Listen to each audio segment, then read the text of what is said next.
Welcome back to the John Fourcade Show. One of our John Fourcade specials this week is the Ford year-end event. Back is the first of the year. So a 2016 F-250 Super Duty Lariat, $10,750 off total savings. Again, off a 2016 F-250 Super Duty, $10,750 off or $12,000 off total savings right here at Veterans Ford. We're back here on the John Fourcade Show. I'd like to tell you, along with John Fourcade, John ended the season pretty much like we thought, 7-9, finished it off with the Saints, and man, you couldn't ask for a worse first half of football defensively. Atlanta took out the belt and they spanked the Saints from one end to the other. Matt Ryan had a terrific football game. Devontae Freeman also back-to-back games against the Saints. He's had unbelievable outings, and the tripwire got hit, so to speak. They did cover, so to speak, but it took a lot to do it. 38-32, so as we told you last week, take the over. It was the best bet of the season. The Falcons in the first half, 5 possessions, scored touchdowns on all 5 possessions, 323 total yards, averaging almost 11.5 yards per play. You know, Mike, as we sit around town analyzing the season, I kept hearing about how players from the Saints team pretty much mailed this in prior to going into Atlanta. It was pretty much, you know, hey, this is a done season. We're pretty much over it. When the first half began, and you look at 1 possession touchdown, 2 possessions, 3 possessions, 4 possessions, 5 possessions, unbelievable. Like, show up, guys. You get paid good money, and this is the scenario, but they mailed it in. It was a bad. And then people, well, they came back and made it 38-32. No, the game was well over with, and then all you could think about was padding the stats. But another 7-9 season, Mike, and so where do they go from here? And there's so many questions. I guess the main one is Sean Payton. But the way they went into this football game, you know, Atlanta is going to be dangerous in the playoffs. There's no doubt about it. I thought Atlanta all year long was the best team in the South. They were better prepared. I didn't think they would lose their last home game in the stadium because they're going to go move to another stadium. And playing for that 2 seed. Play 2 seed. And another thing I noticed in the fourth quarter, who's still in the football game for Atlanta trying to get his 5,000 yards? Like somebody else we know trying to get 5,000 yards. But the better team won that football game. No question about it. And then I think if everything's legit, Matt Ryan's the MVP in the NFL. I know you can make a pretty good argument for Brady for what he's done, but he missed first four games of the season. But Matt Ryan just had a terrific season. But now they got balance on offense with the ability to run the football with Freeman. And I think that's been the big difference, along with, and I said this at the start of the season, and I believe it, Alex Mack, best NFC free agent signee they've had. He's made a big difference up front. You know, we all look at it, that's helped so much with the offense, but they have weapons. I mean, Jones, Freeman, Ryan, having Mack at center. They got a pretty decent offensive line. It's not a bad offensive line, but it was secured by having him as your quarterback for the line, as Ryan is quarterback for the team. But let's give some good props. I think the defense for Atlanta has really improved. I know they gave up 32 points. That game was well in hand before they gave the onside kick. They played a lot of prevent. They were really soft in the second half. They were so far ahead in this football game. But I thought the defense played well all year for Atlanta. Beasley's played really good for them. And Debo. Yes, Debo Debo Jones. Those two guys have been the big difference for him.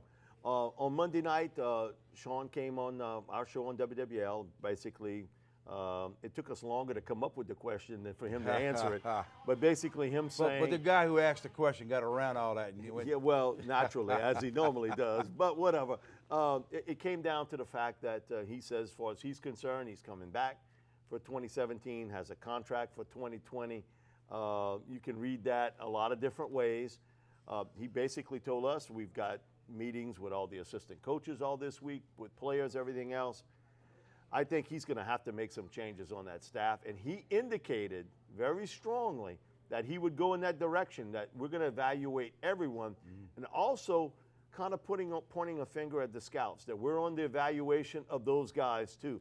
He knows if he's back, 2017 is make or break for him. Yep. If he doesn't get into the playoffs, then, you know, he won't be here in 2018. Well, didn't they do something last year with the scouting department, or the year before? The last couple of years, they did a whole change up. You know, and brought Jeff Ireland. What has Jeff Ireland done for this team since he's been here? In my books, nothing. Nothing. He didn't do anything in Miami. He was just a backseat driver when he was in Dallas. They brought him here to be the guy to take over and do your scouting department. I always thought that was their issue they've had here with the Saints. I has agree. been in the scouting department, because some of these players you brought in free agency, some of these cats you looked at drafting, but you hit the nail on the head. They got to make some changes. If you can't change up all your players or what you want to do with the players, you got to look at the next best. It's your coaching staff. If you got the same guys that's been here for your 10 years, 11 years you've been here, and you're right. Come next season, Mike, if they're not in the playoffs, there's going to be some heads rolling. I think one of the things that has to be addressed, you got to get an ace pass rusher. That's This football team, Matt Ryan, he could have played the game Monday. I mean, they barely touched him as he was throwing the ball downfield. His uniform didn't get dirty. I know that. And so you got to get a pass rush, and you got to get a starting veteran cornerback to play opposite Delvin Breaux. One, because Delvin has been injury prone, and secondly, if you had Breaux and a veteran starter on the other side, you've got the guys that can play the nickel and the dime sets with B.W. Webb, with a Sterling Moore, and hopefully that P.J. Williams can come back. Well, that's the whole key. If you got to stay healthy. We've got some guys. Williams got hurt. Devin got hurt. If you could find a big, strong cornerback you put on the opposite side, do some things in the secondary that you probably couldn't have done this past year because of your young players or your new players. I agree totally with it. They got to find a pass rusher. And I'm not talking some guy 310 pounds with his hand on the ground. I'm talking about a quick dude. A quick guy stick, because look what it's going to these days. You can run a 3-4, 4-3 or whatever it may. You got a guy who can stand up a little bit, can rush that quarterback, maybe drop a little bit. They've been rotating all these different guys, and they just got to get the proper guys there. But I want to go back when you said, when you first started, you said about Sean Payton saying he's going to be here. That's fine and dandy. I agree with all that stuff. But it's out of his hands, because if I get traded, like a player can say, I'm going to be on his team next year. But you get traded, it's nothing to do with you. The organization traded you. If he gets traded to the Rams, which is the only way he can get traded to the Rams, would be by trade.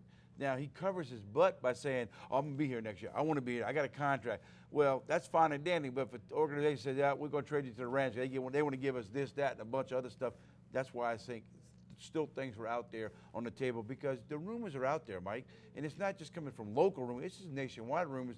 He's still talking with the Rams. Another thing, too, is if you make that deal and you hire the coach, then Mickey Loomis becomes the point guy to say, okay, it wasn't Sean, it's you the problem. Right. So once you make that move, Sean's been actually kind of the bodyguard, so to speak, for everybody else in the organization, because he's taking the heat primarily. But if you make the move and that move doesn't work, then guess what? Now you're the guy that they're going to have that pointed toward. Well, Mike, they need to get it done and resolve it ASAP. You can't go into your OTAs, your offseason, your drafting, looking for what's going on first in the ownership, then the front office situation. They got to nip this in the butt ASAP so we can get ready as the Saints. Get ready for next season. And we've all seen real quickly, if you watch what the Cowboys have done, what the Falcons did this year, you can quickly turn a franchise around if you make the right personnel moves. And it's not about coaching, it's about players. We'll be back with more of the John Fourcade Show, sponsored each week by Veterans Ford.